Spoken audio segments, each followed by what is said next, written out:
So now I'm going to get into some of the supernatural weird stuff about the island. Please do, because I don't. Because Glidden also made some crazy claims about some of the things he had dug up. Was the guy with bones all over his apartment? I think he might have been a little unbalanced.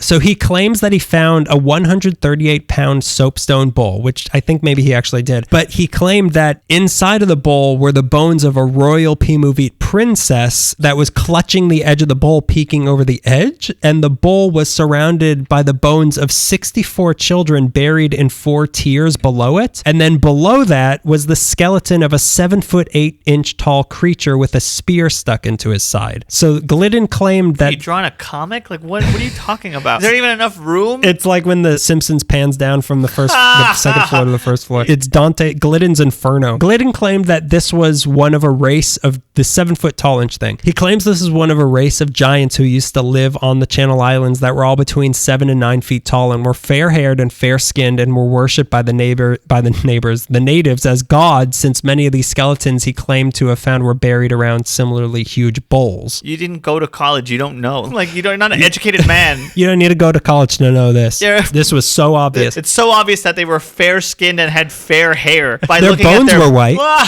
So many saw these claims as a publicity stunt for his museum, and there was very little evidence of these skeletons. There were a few pictures. Other than that, as the story goes, they were sent to Berkeley and the Smithsonian to be kept in secret vaults, these skeletons. So what is strange, though, is that in 1913, a German scientist named Dr. A.W. Furstenon said that while on Catalina, he found an 8-foot-tall skeleton buried under hard black sand in Avalon Bay that mostly disintegrated when he brought it up in contact with air. Convenient. Yeah. And then the disintegration went into a vault in Switzerland. I have a frog in a box, and it does jazz numbers, but only when you're not looking. But not when I'm on Catalina Island. Also in 1959, on both Santa Rosa Island and San Nicolas Island, supposedly 7-foot-tall skeletons were found with 6 fingers and toes and double rows of teeth. So these findings give support to people, findings in quotes, give support to people who believe that there's an entrance into the inner hollow layers of the earth on Catalina, and these were the guardians of that entrance. But the reality is that people had seen receipts in Glidden's museum of him buying bones from stores on the mainland and just mushing them together to make these crazy things. But hey,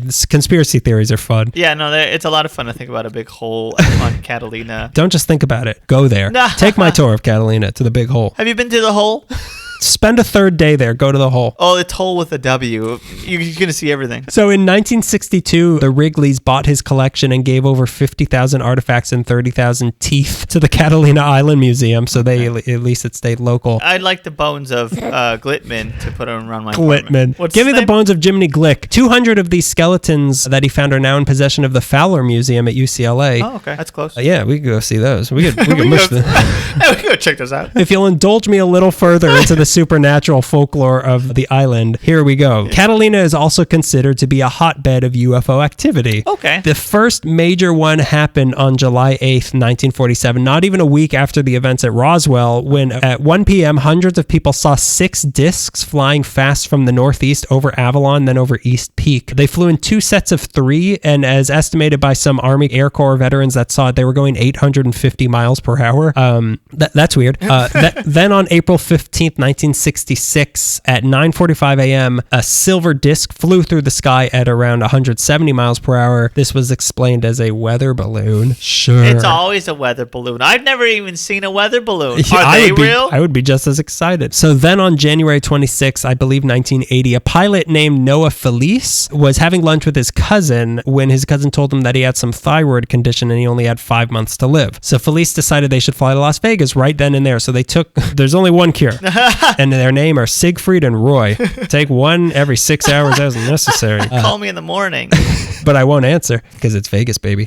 They took off because he had a plane. They took off from the airport there, but right after they took off, they noticed a huge object under the water in Ripper's Cove. It was long and gray, and it was way too big to be a whale, so they flew over it to get a better look, and when they got near it, it shot a bright beam of light at them. And they're like, well, that's weird. Let's do it again. So then they came around for a second pass and got hit with the light again, but this time the plane got filled with this golden yellowish liquid, and then the engine cut out. And then his cousin turned to him and said, "This is the kind of place I could spend eternity." And then they both started giggling uncontrollably, and then they nosedived through the light towards the thing under the water. Felice says he has no memory of the impact, but once they were in the water, he saw shadows moving, and then his cousin moved into a light that he couldn't follow, and then they got pulled out of the water into a rescue boat, and Felice was really badly injured, but his cousin died. Wow, okay. So that's the big UFO thing on Catalina Island. So there's something under the water that's shooting gold liquid into. That's a really weird story. It's a very strange story. It sounds like a dream. I've shot a lot of gold liquid into that water, and I never have a story like that. I just have a restraining order. All I got from it is some sort of certificate I have to show my neighbors. I don't like to brag, but I have to go door to door, tell everybody about it. So let's get back to the island in the early 1800s. By 1805, Spain's grip on the island was being challenged as more and more Russians, Americans, and Aleutians were coming to the otter-rich waters around Catalina to hunt them for their pelts, which sold very well in China, which I feel like is like most of the work being done in Los Angeles, I feel like is being because China's buying it. Now they're called movies. What used to be fur pelts is now movies. So Spain had a hard time keeping these poachers away because Spain didn't provide enough ships in the area to monitor things properly. They just gave us padres who drank too much. Don't wake padre. This was a sign of the times because Spain was losing its grip on the area, and once Mexico took over Alta California, that included Catalina Island. So now it's Mexico. But under Mexico's rule, there were no taxes, so the only way the government could make money was to impose tariffs on imported goods, and these tariffs were close to 100% of the value of the goods. So give me the stuff. Just take it, and then we'll sell it back to you, and you can go sell it. So to get around this, the ships coming in to bring goods into Los Angeles would first make a stop at Catalina, unload 2/3 of their goods, hide them in caves or in the sand, then go to the port of LA, declare the goods they had, pay the taxes, get permission to trade along the coast, go back to Catalina Island, pick up their stuff, sell it along the coast tax-free. This is called smuggling.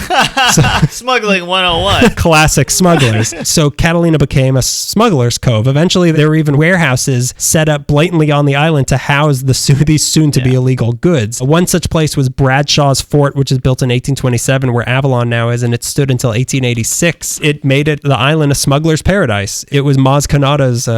we hang out, we smuggle. We smuggle, we do. I don't write musicals anymore. But not many... I wrote West Side Story. But not many people... It was about Catalina Island. The Jets were... The Jets were the UFOs. It was Pimuvit versus Spaniards. It was beautiful. Very underrated, in my opinion, the writer. Not many people, though, when it was a smuggler's paradise... I also wrote that song, which was a parody of the Weird Al parody of Gangster's Paradise. It was just normal. Gangster's parody. When you do a parody of a parody, it just turns out to be a normal song. Negative times a negative is a positive. Which is another rap of mine. Smuggler's Paradise, not many people actually living on the island. People visited the now Pimuvit-less island, like the smugglers and a few pirates. Jedediah Smith visited in December 1826. May the 4th be with you, 1826. Jedediah Smith is a real person, by the way. But I don't know anymore. Are we still telling that guy's story when he crashed the plane? And then Daniel Boone pulled him out of the water. But the first non-native to build a permanent home on the island, again, this gets a little weird, was a man named Samuel Prentice. So Prentice was part of the crew of an American warship in Peru when he deserted the warship and joined a ship called the Danube before it shipwrecked near San Pedro. You're falling apart, old boy. I'm not from Iowa anymore. So this happened on Christmas Eve, 1828, and Prentice and the survivors were taken to Mission San Gabriel, where Prentice met a Pimungan chief named Turia, who told him of a buried treasure hidden on Catalina Island. So there's 3 stories of where this treasure came from. One is that aliens brought it. One is that giants brought it. They smuggled it. There was a trade tariff there. Aliens would stop there to hide their goods before they did trade on Mars, which was inhabited by giants. Either this treasure was the collected riches of the Pimuvit that they buried on the island before the last of them were taken to the mission, or it was a treasure that was stolen from the mission in 1804 and hid on the island, or it was the loot of the Spanish warship, the Santa Ana, that the famous English pirate Sir Thomas Cavendish stole and supposedly buried on Catalina Island. So whatever it was treasure, and Prentice wanted it. So he had the chief draw a map for him of where the Trevor, that's my new travel show. It's with me and my friend Trevor. It's kind of like Taken, but it's a travel show. Is my son here? Is my son in this village? Every time I go to a village, it burns down the day before I get there. Is my son here? So he had a map of the treasure drawn for him. Map of where the treasure was buried drawn for him. Got it. Under a big W. Got it. A big W, yeah. Under a big Chicago Cubs win. And he got a ship and sailed towards Catalina, but on the way there, the map got blown overboard and it was lost forever. But still, Prentice thought, I think I remember where it is. Yeah, I got the gist of it. Go east. It's on the island. I know that. So he continued to the island, convinced he could still find this treasure. So he thought it was either at Johnson's Landing, which is now Emerald Bay, or Tim's Landing, which is now Avalon. If it was in Avalon, it was supposedly near a banyan tree near a spring on the south side of what is now Clarissa Avenue. As specific as that guess was, he could not find the treasure, but he set up a home at Johnson's Landing and lived there until he died in 1854, searching for the treasure the whole time. So that was the first non-native to live on the island. But yes? No, I was going to make fun of him, but go ahead. Don't. Off limits. Treasure hunters, off limits on this show. But the first one to actually own land on the island was a naturalized Mexican citizen named Thomas Robbins, who was given the island as a land grant from Governor Pio Pico in 1846, possibly in exchange for a horse with a silver saddle. And this turned out to be the last land grant that the Mexican government ever gave in California, because just 4 days after this, California was invaded by the United States. Weren't they just selling off properties so quick at that point before the U.S. took over? I guess so. Oh, have this. I want that horse and saddle. That horse looks really fast, and that saddle will make me go faster. So Robbins put an end to the smuggling that was going on and set up a rancho on the island to maintain the land. But around this time, the squatters came in and tried taking claim on parts of the island. Squatters. So the squatters came and they started raising sheep and cattle, and Robbins didn't want to deal with that. So in 1850, he sold the island to Jose Maria Covarrubias for $10,000, who then went on to sell it on October 13th, 1853 to a man from San Francisco named Albert Packard for $1,000, cursing it as an ugly wart. Still the most expensive wart I've ever bought. Then over the next few years, Packard splits up the island and sells it off to four men named James Ray, Walter Hawkshurst, Eugene Sullivan, and C.M. Hitchcock. So over this time, the number of settlers and squatters raising livestock increased, so that by 1863, there were some 15,000 sheep, 8,000 goats, 4,000 cattle, and 100 humans, including the first non-native born on the island named Louisa Ben Stoll, born at Ben Ranch in 1857. She's the first of the colonizers, to be born on the island. Yeah. There were the German Johnson brothers who settled what is now the Avalon Valley. There were the Howlands who went on to plant the fig trees on what was then F Street to commemorate the re-election of Abraham Lincoln, which I'm guessing those trees are still there. I didn't see any fig trees. I don't even know what a fig tree looks like. Fig is the old word for fake. Just like that treasure, it's fig. There was still some smuggling going on, but this time it was human smuggling of Chinese immigrants trying to come into the country to find jobs working on the Transcontinental Railroad. So they would be smuggled into Ironbound Bay, Lobster Bay, and Smuggler's Cove, and then housed at what became known and still is known as China Point. This was called the China Boy traffic. I don't like that. It was sponsored by David Bowie. Is that China Boy or China Doll? It's China Girl. I prefer China Boy. We're...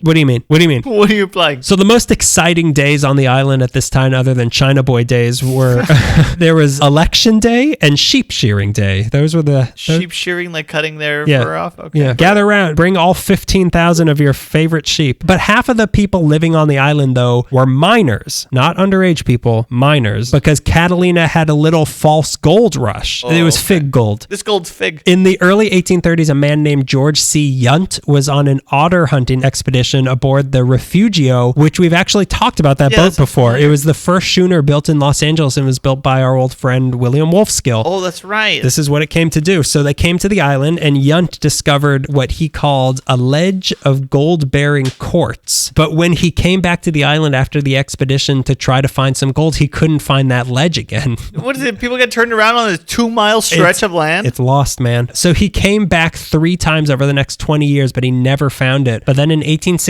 a geologist named Dr. Cooper surveyed the island and decided that there could potentially be minerals to be found on the island, and one of these minerals could possibly be gold. So on that strong hunch, the first claim was made in April of that year by Daniel Way at the Isthmus on the island, and he called it Monmouth Claim. So that was the first claim. Monmouth. Then came more and more, and actual mines were built in Cherry Valley, 4th of July Valley, and Mineral Hill, with names like the Shining Star Mine, Great Eastern Mine, Ben Franklin Lode, and the gem of the ocean, which was very popular on China Boy Day. Keep me away from Ben Franklin's load. A penny saved is a penny splooged. I like that it doesn't make sense. Yeah. They even planned to build a big city at what was Wilson Harbor on the west side of the island. So this was going to be the metropolis for the mining district, and it was going to be called Queen City. But the thing was, nobody was actually finding gold. Everyone was digging, but if they did find any gold, it was not of valuable amounts. It's just sparkly stuff. Yeah, they found what I find panning for gold at the Autry Museum. Right. That's what they had. Yeah. So what they were finding was a type of ore made of a few types of minerals like lead and zinc and silver. So there was silver, but the process of extracting it from these ores was so expensive that the industry failed. And then the Civil War hit. No. It happened. Finally, there are two stories of why the military got involved with Catalina Island in 1864, which is weird. There were rumors that the Confederacy wanted a stronghold in the west and were thinking of using Catalina as its base because they wanted a port on the west coast, and Los Angeles was sympathetic to the Confederacy for the most part. Unfortunately. No, it made sense back then. You'll see. So it seemed like this is the place to do it. The Union didn't want this because then the rebels would have used Catalina as a base to attack Union ships along the trade route, and also they were Confederates and they didn't want them anywhere. So it's not just here. Yeah, mainland islands, we don't care. We don't want you anywhere. You can't even have San Rafael Island. Work your own plantations. So the other story was that the natives in Northern California were resisting settlement, so they thought that turning Catalina Island into a reservation for them would be a good solution to that. So it would have been a native reservation. Yeah. But this apparently was a plan made by the commander of the military division of the Pacific and not the Secretary of the Interior. So for both these stories, there's no official record of why the military came, but they did. On January 1st, 1864, Union soldiers from Fort Drum in Wilmington, led by Captain B.R. Rest of the Union Army's 4th California Infantry, sailed to Catalina Island and claimed it in the name of the Republic. There were several dozen soldiers, and they built a barracks at what was then Union Harbor, which is now Two Harbors, and kicked out all the squatters from the island and most of the miners. So this made Catalina Island the Civil War's westernmost outpost, which is so weird. Whatever the reason they were there for, on September 20th of the same year, they abandoned the plan and left the island. Aliens. They were scared. It was really spooky. They saw these giant shadows. So they took with them the last of the miners, as soldiers do. Their barracks are still there and is now home to the Isthmus Yacht Club. From 1864 to 1867, the island went through a sort of consolidation of ownership where a man named James Lick bought the island piece by piece from the four men who had owned it before, until September 16th, 1867, when the entire island became his after spending $92,000 in total on it. Hey, that's nothing, man. Back then? Oof. No, it's even less back then. It was a weird time in American history. So Lick, who's not of Lick Pier, by the way. Okay, I was asking. Yeah, it wasn't him. Oh, there's a lot of licks to be had. How many licks does it take to get through the history of Los Angeles? About 3. 3. 1. 2. Because then the giant owl that haunts Catalina Island came and ate it. So he was the owner of Rancho Los Feliz, and on top of that, at the time, he was one of the richest, I think it was the richest man in California. He also had a beard like a turtleneck. Like, look up a picture of him. It's kind of gross. A Lick's plan for the island, it's not a beard you would want to lick. You tried to, but you want to. He was going to sell the whole island to a British mining company to strip it of all of its silver once and for all. This is, again, another weird part of the story. He sent Major Max Strobel, who was the first mayor of Anaheim, he sent him to London to seal the deal for £200,000, but he never showed up to the meeting, and they went to his hotel room, and he was found dead in his hotel room, and the cause of death has never been known. Oh, wow. Yeah, weird stuff. Aliens, giants, owls. Owls. So with that plan a bust, Lick evicted most of the squatters that had cropped up again on the island, one of whose name was Mark Twain. And his fake name was Samuel Clemens. This left only 3 people who agreed to work for him on the island tending to the livestock that were there. One of these guys was named John Sullivan, who was supposedly an escaped convict that was living in a cabin at Isthmus Cove. So this was how things went on Catalina Island. So this was how things went on Catalina Island for some 20 years. Just a few guys tending sheep and cattle and occasional visits from Chinese and Japanese fishermen, until during the summer, people decided to camp out on the beach to get away from the heat in the mainland. Lovely. Greg.